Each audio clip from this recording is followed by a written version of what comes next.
A gente vai dar início então a mais um PET Promove e o tema dessa semana é indicações de facetas diretas de resina composta. Eu sou a Rafaela, estou no quarto semestre, eu fui orientada pelo professor Dr. Fábio Herman, que já deixou o conhecimento pela valorização, e também tive a ajuda do meu amigo Eduardo, que dá os créditos, que me ajudou a escolher o tema. Então, para começar, eu quero falar o que é resina composta para introduzir. A resina composta, então, ela é um monômero que é convertida em polímero através do processo de fotopolimerização. Elas são materiais compósitos e foram apresentadas em 1962. Elas são materiais restauradores e têm ótimas propriedades estéticas. A composição química da resina composta, ela é uma estrutura com três principais componentes, que é a carga de vidro, uma matriz resinosa, de BGMA, e agentes de união, e também agentes iniciadores da reação química, que vão auxiliar posteriormente no processo de fotopolimerização. É importante também falar sobre a técnica adesiva, que ela permite que os materiais restauradores eles façam adesão entre o esmalte e a dentina. E aqui eu trouxe uma imagem microscópica para mostrar mais ou menos como que fica. A gente tem o esmalte, o sistema adesivo e depois a gente tem a resina composta.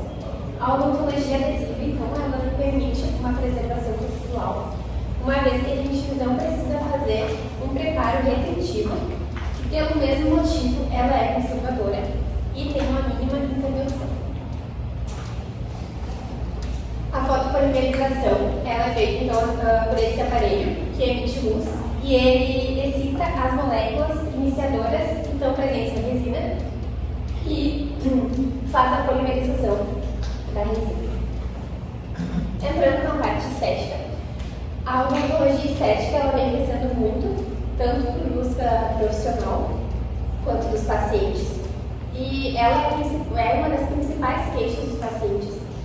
E isso vem pelo surgimento das redes sociais, em que a gente está acostumado a ver um mundo perfeito, inclusive sorriso perfeito, harmônico, branco e alinhado. E com o avanço das técnicas restauradoras, a gente tem então boas características ópticas e reprodução cromática dos tecidos. Além disso, a gente tem resinas que permitem a mimetização da dentina e de esmalte. A gente tem resinas de várias cores. A gente pode modificar a cor, a forma, o tamanho e a posição dos dentes, permitindo uma reanatomização dos dentes. E então a gente tem resultados esteticamente aceitáveis. As indicações eu trouxe segundo o livro do professor Fábio, e a primeira que eu quis trazer é em dentes com alteração de cor, seja de forma endógena ou exógena, ou dentes que não responderam ao clareamento dental. E eu trouxe um exemplo de um dente escurecido, depois o preparo da vestibular desse dente e o resultado final. E aí, como uma segunda indicação, é em fraturas amplas em coroa, em lesões não cariosas, como erosão, abrasão, em restaurações deficientes, em dentes com muitas restaurações, para fechamento de diastema também, feito uma técnica de esmalte, fechando a mesial dos incisivos, em dentes desalinhados, mas aqui eu ressalto que são dentes pouco desalinhados que a gente pode aplicar a técnica da resina composta. E o da imagem, por exemplo, seria uma contraindicação, porque a indicação para esse caso seria um tratamento ortodôntico. Uma reanatomização dos dentes e em dentes hipoplásicos, que seria uma faceta parcial. E aí as vantagens. Ela tem menor desgaste dental se comparada ao laminado cerâmico. Ela traz ótimos resultados estéticos e o tempo de trabalho é menor se comparado à técnica de resina composta indireta. Dispensa moldagem, já que é uma técnica direta, a gente não precisa moldar o paciente, o custo-benefício é melhor. E é reversível no esmalte quanto extra esmalte. Por exemplo, em dentes cônicos, que se a gente quiser remover essa resina, ele vai voltar à sua situação clínica normal. E aí eu trago o protocolo, o procedimento, em que primeiro a gente tem uma sequência, que primeiro é a anestesia, depois a gente vai verificar os contatos oclusais, selecionar as cores, fazer um preparo dental e um ensaio restaurador, isolar o campo, aí aplicar o sistema adesivo e certificação de resina composta, um acabamento e ajuste oclusal, a textura das superfícies e por fim polimento.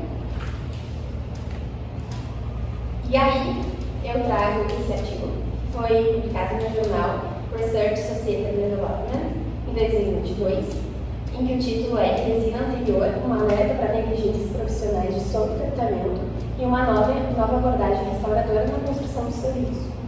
E aí ele traz, basicamente, essa negligência profissional baseada no lucro, em que os profissionais negligenciam esse planejamento individual e deixando de lado também as indicações em prol do lucro. Ele conclui, basicamente, ressaltando a importância da habilidade técnica e profissional e também traz casos limitados, em que muitas vezes são aplicadas essas técnicas nos casos limitados, o que eles baseiam na negligência. E aí as contraindicações nesse artigo. É um bruxismo não tratado, e eu ressalto o bruxismo severo, em que se a gente aplica uma resina composta ali, a gente vai perder ela, porque no bruxismo severo a gente tem muita pressão dos dentes, doença periodontal, mas a gente pode citar gengivite e outras doenças que precisam ser tratadas antes para poder fazer qualquer procedimento estético. Em dentes muito vestibularizados, em que a indicação é um tratamento ortodôntico, e se o paciente desejar depois um clareamento dental.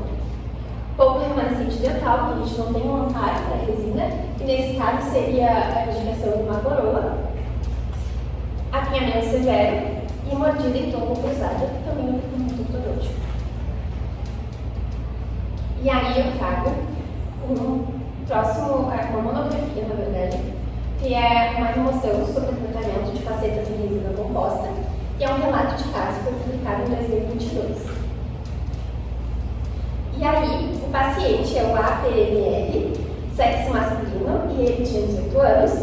Ele buscou atendimento com consultório particular porque estava incomodado com os dentes dele, que ele achava muito amarelado. Foram feitas 20 facetas em menos de 2 horas. Segundo o professor Fábio, a gente faz mais ou menos uma faceta em 2 horas. O procedimento foi realizado por um estudante de odontologia, o qual estava no exercício legal da profissão. Então, ele procurou um outro consultório particular, porque ele queria remover essas facetas e estava preocupado com a sua estética ainda e com dificuldade de higienização e sangramento. Depois disso, ele foi encaminhado para o centro de pós-graduação.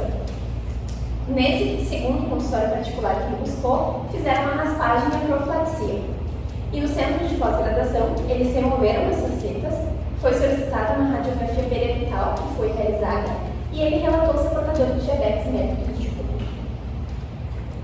1. E aí foram feitas fotos iniciais, que a gente percebe um sobrecontorno, excesso de resina e uma falta de anatomização. Aqui imagens do outro ângulo.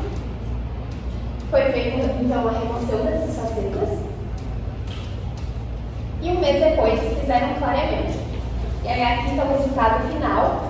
Mas depois disso eles queriam fazer outra sessão para chegar ao resultado esperado pelo paciente. Por fim, as considerações finais, a gente ressalta o domínio da técnica, visto que as facetas de resina composta elas precisam de uma habilidade, o planejamento individual, necessidade de cada paciente já vinculado com as indicações, manter os critérios éticos, priorizando a saúde bucal do paciente em primeiro lugar, e trago também sobre o tratamento do Instagram, em que a gente vê muitas postagens do Instagram que, por vezes, são levadas como conhecimento geral. As minhas referências e os livros do professor Fábio foram praticamente tudo baseados nos livros dele. Obrigada.